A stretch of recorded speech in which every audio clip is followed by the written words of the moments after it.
Good evening, I'm Jose Cardenas. We'll talk to the ASU student who has been awarded the 2014 Martin Luther King Leadership Award. And in Sounds of Cultura, SOC, the first comprehensive solo exhibition by contemporary Mexican-American artist Eduardo Saravia. All this coming up next on Horizonte.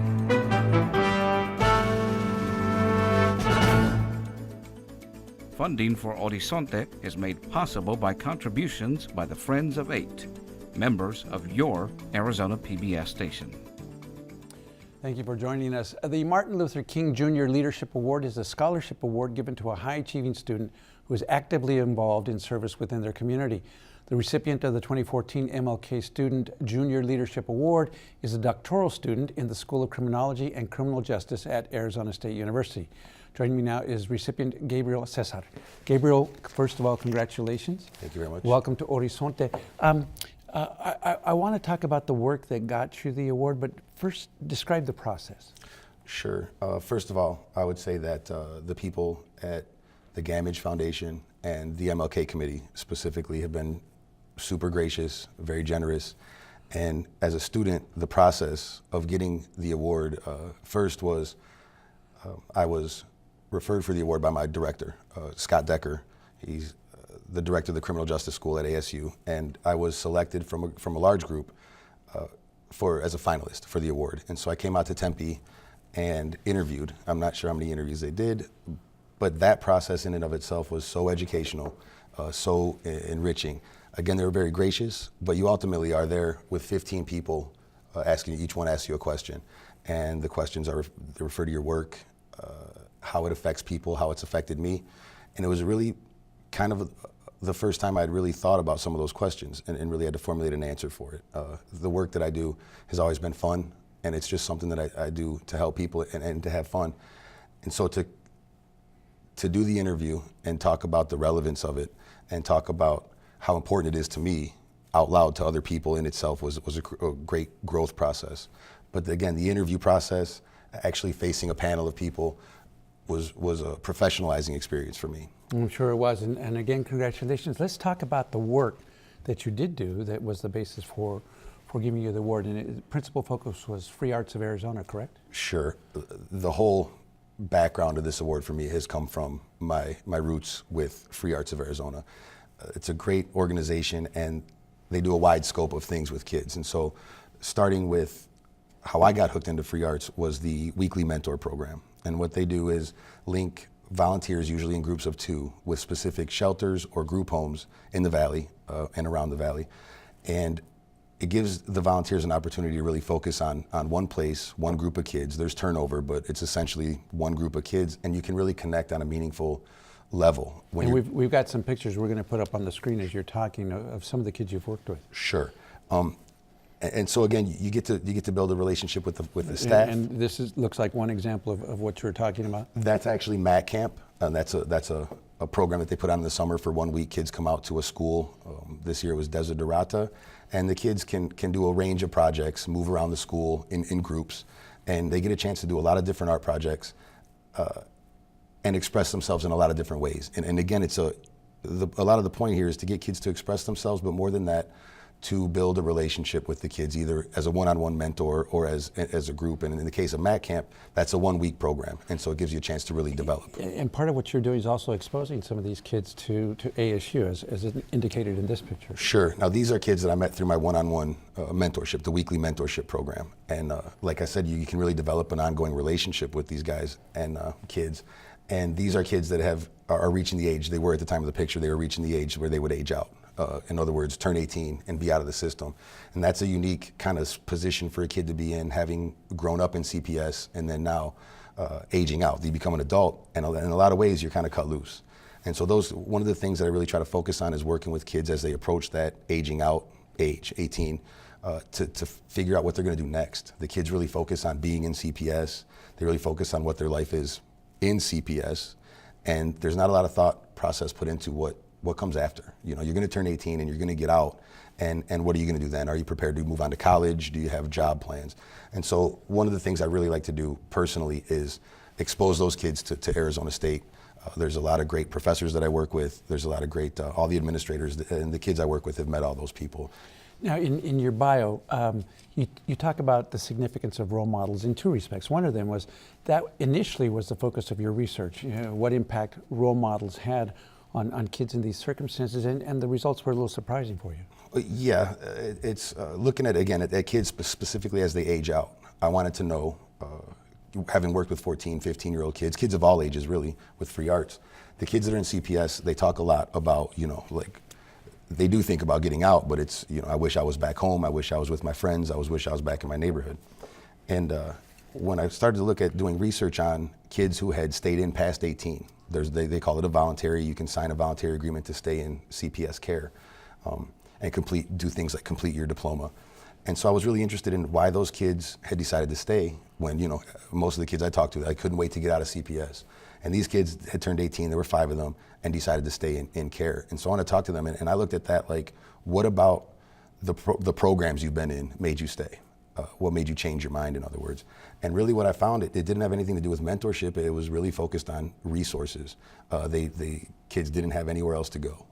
And really that was the focus for these young men of why they didn't want to leave CPS, why they weren't ready to move on to the next phase of their life. And it changed the focus of your research. Sure.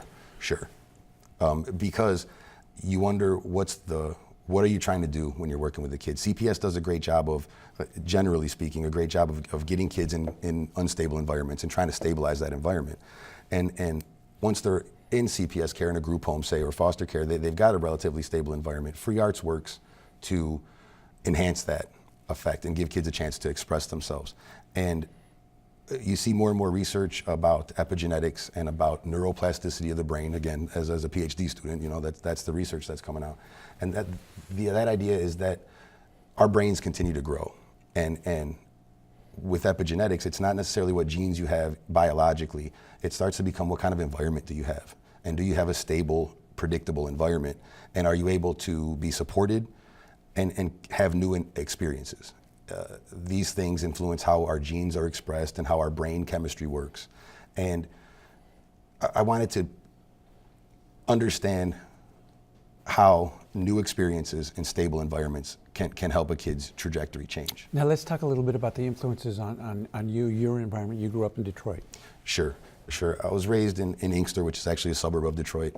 It's one of the most violent places in the world. It just made the list, Inkster did. And but at the same time, I was raised by a really tough union family, hardworking people who put a really strong emphasis on empathizing with other people and helping the people around you. Whereas you put it in something you said, taking care of the people around you. Taking care of the people around me, sure. That's my grandfather raised me with that being really the key tenet to how I was raised. You help the people that are around you, your family, your friends, the people you work with, the people you live with, your community. And that he raised me that was a way to not just help your community, but to help yourself. This is how you connect with people. This is how you make relationships, and it's how you can really look after yourself as you go. My grandfather's 82 now, and everybody in his neighborhood loves him, and he's got this long career of having helped people. He was a safety man at GM for 45 years, and over that time, a lot changed because of him and because of people like him who supported labor, who supported integration, and who, as new populations come into the workforce, he was really... So you learned a lot from him. Gabriel, we're almost out of time. What's your message? And you've been awarded the scholarship. What does it mean to you, and what are you trying to communicate to other people? I would love to communicate that people can get involved, and that they really should, and that there's a lot of room for volunteers to get involved, particularly with something like Free Arts of Arizona. I would encourage people to go to the website, freeartsaz.org. You can look up, there's a roster of events that are coming up, and that's a really easy way to meet new people, have new experiences, and on top of enriching your own life, you can really help out some kids that need it. Additionally, there's a Phonetic Spit is another agency, and they do work with kids to help them tell their story, help them write poems. And every third Saturday at the Burton Bar Library, right on Central in Phoenix, they do a poetry slam where kids get up and they tell their stories and they present their work. And so I would say anybody that wants to get involved, anybody that thinks they can help, I would encourage them to go to freeartsaz.org and sign up for an orientation and go see Ruth. Great. Congratulations again on your award, and we'll look forward to seeing you again in the future. Thank you very much. You're welcome. Get the inside scoop on what's happening at Arizona PBS. Become an 8 Insider. You'll receive weekly updates on the most anticipated upcoming programs and events. Get the 8 Insider delivered to your email inbox. Visit azpbs.org to sign up today. To find out more information about what's on Horizonte, go to azpbs.org and click on the Horizonte tab at the top of the screen. There you can access many features to become a more informed Horizonte viewer. Watch interviews by clicking on the video button or by scrolling down to the bottom of the page for the most recent segments. Learn about more specific topics like arts and culture and immigration. You can also find out what's on Horizonte for the upcoming week. If you would like an RSS feed, a podcast, or you want to buy a video, that's all on our website too. Other features include our collection of website links and a special page for educators. While you're there, show your support for Horizonte with just one click. Discover all that's on Horizonte. Visit azpbs.org, Horizonte today. Here at Horizonte, we want to hear from you. If you have comments, story ideas, or questions, email us at horizonte@asu.edu.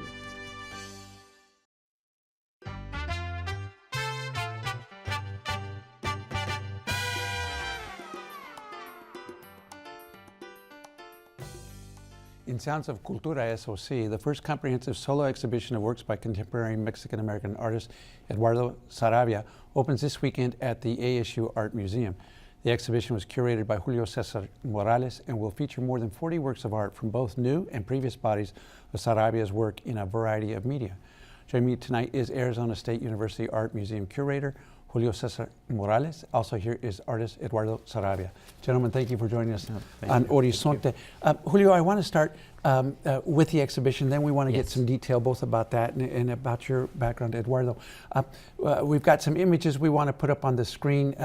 The exhibition is entitled La Venganza de Moctezuma, Montezuma's Revenge. And this first piece illustrates that very graphically. And then the next one, again, repeats that same title.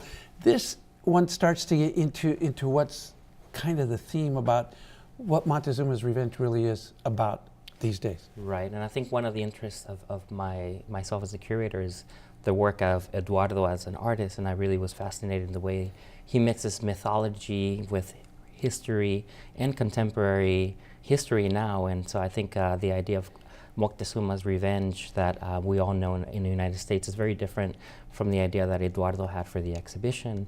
And one of the key elements is that perhaps Moctezuma's Revenge is not something that happens to tourists when they go to Mexico and they eat something or drink the water, but maybe perhaps Moctezuma's Revenge is what we know as drug wars right now between cartels and the involvement between the U.S. and Mexico. And if we can get that image back up on the screen, the one we had before, Eduardo, you've got these parrots, you've got the globe, you've got this thing coming up, and these are images really from the drug culture. Explain that to us. Yes, well, this particular image. I tried to mix mythology and contemporary culture and everything that's happening today.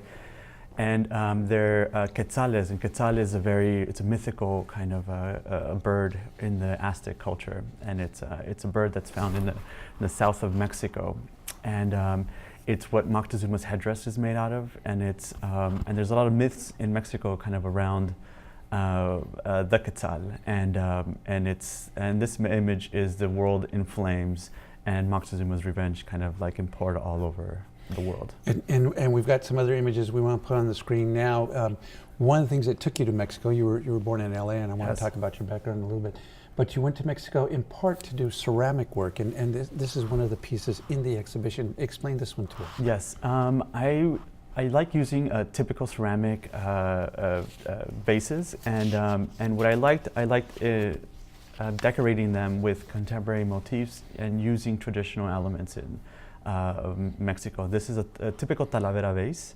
the blue and white decorated, and I put images that kind of relate to this contemporary lifestyle, and putting them inside of history as kind of a device to record what is happening. And in this particular case, if we had a close-up, I don't know that we can get one, but it would show rifles. Yes. And the reference, I guess, to Sinaloa as one of the centers of the drug trade. Yes, it's just symbols to symbols in popular culture that has rifles, marijuana leaves. Some of them have women, and it's part of the contemporary culture of this narco culture that I'm kind of mentioning or talking about. In the exhibition. Julio, this exhibition was before this was in Denver, but it was smaller, and this is the biggest one. It was a smaller version that I went to see the exhibition. I just fell in love with it, and essentially I was really interested in bringing it to Arizona, but extending the work itself, but also having Eduardo here in Arizona.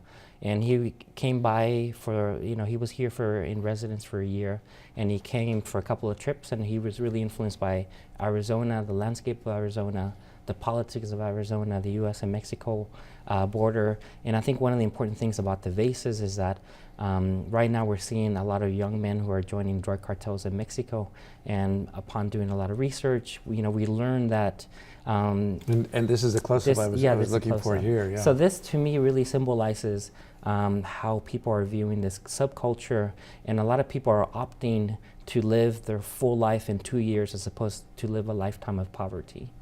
Now, what was it that attracted you to Eduardo's work when you first encountered it? I think there's certain parallels between my interests, my own artwork, and also with what Eduardo's work is about. We both are bicultural people having...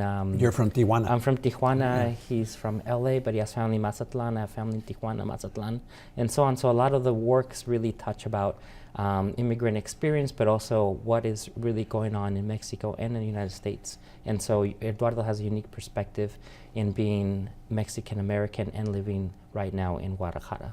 Now, Eduardo, as Julio indicated, you grew up in LA.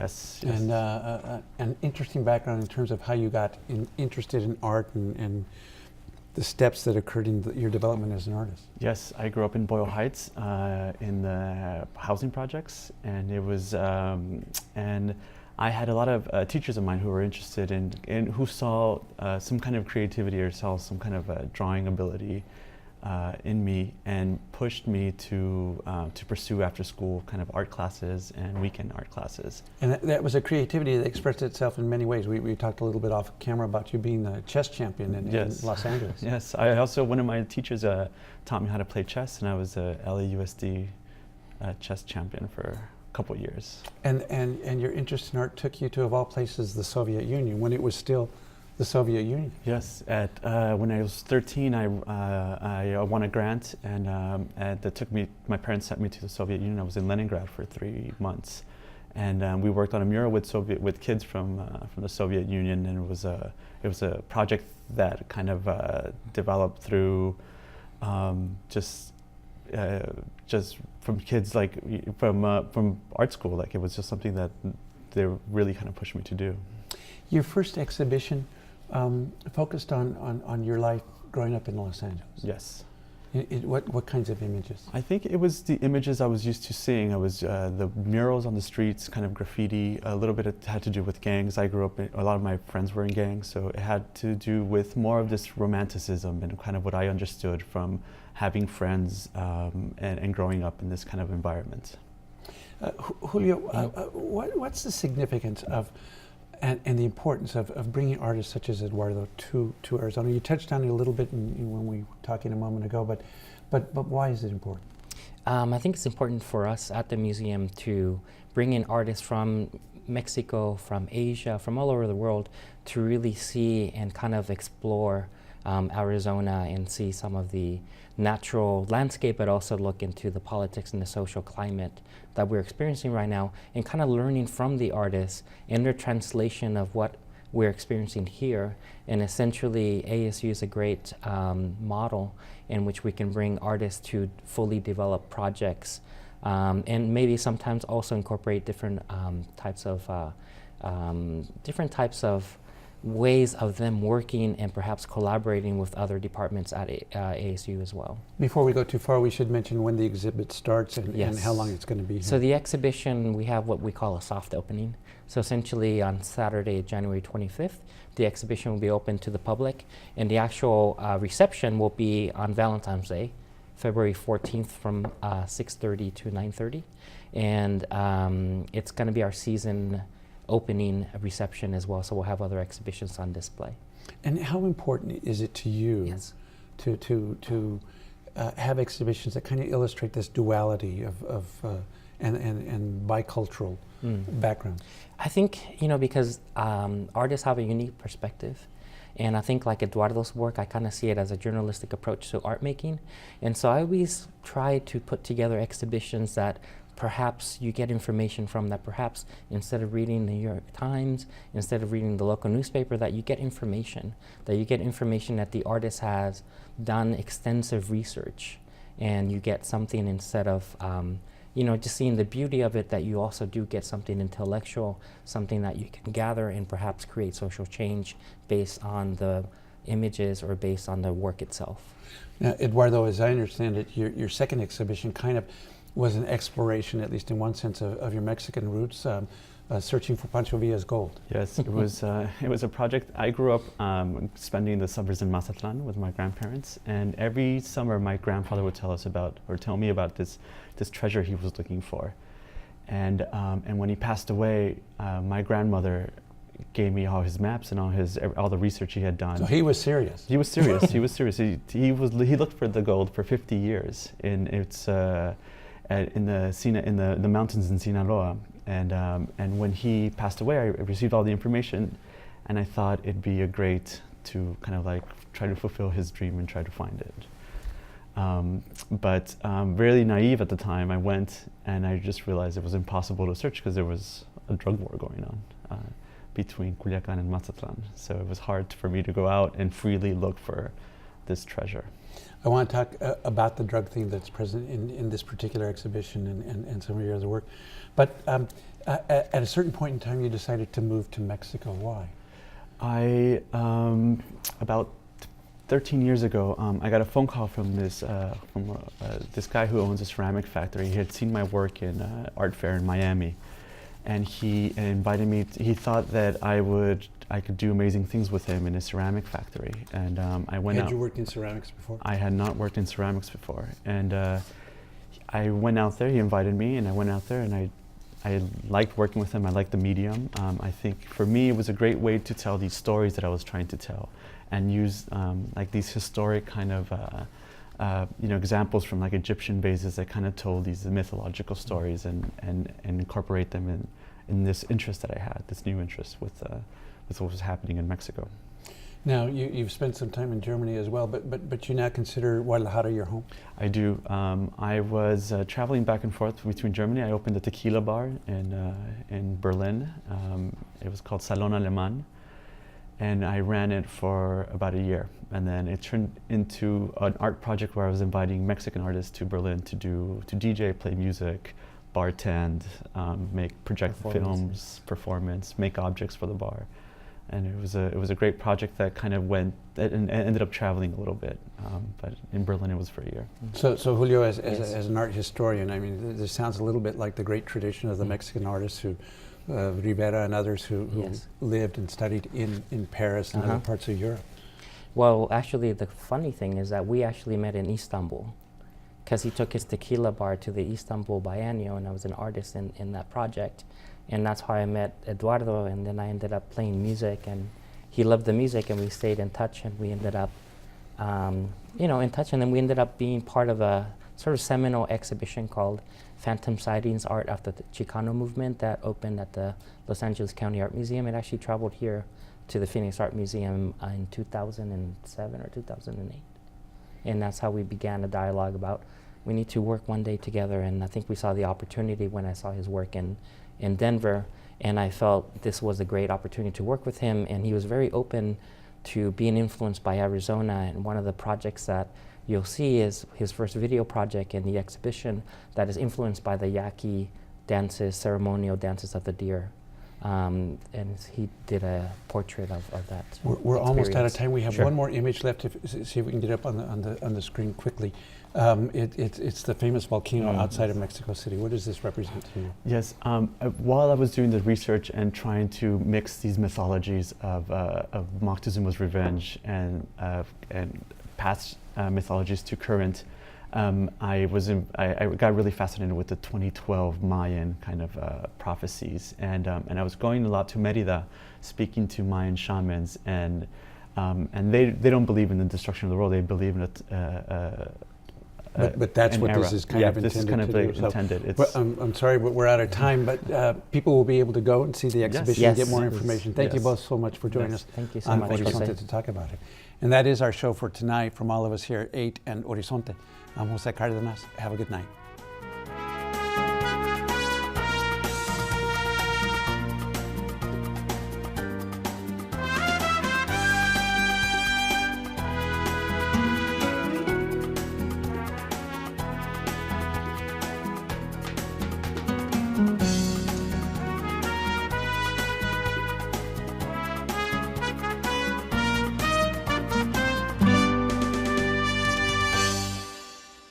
Funding for Horizonte is made possible by contributions by the Friends of 8, members of your Arizona PBS station.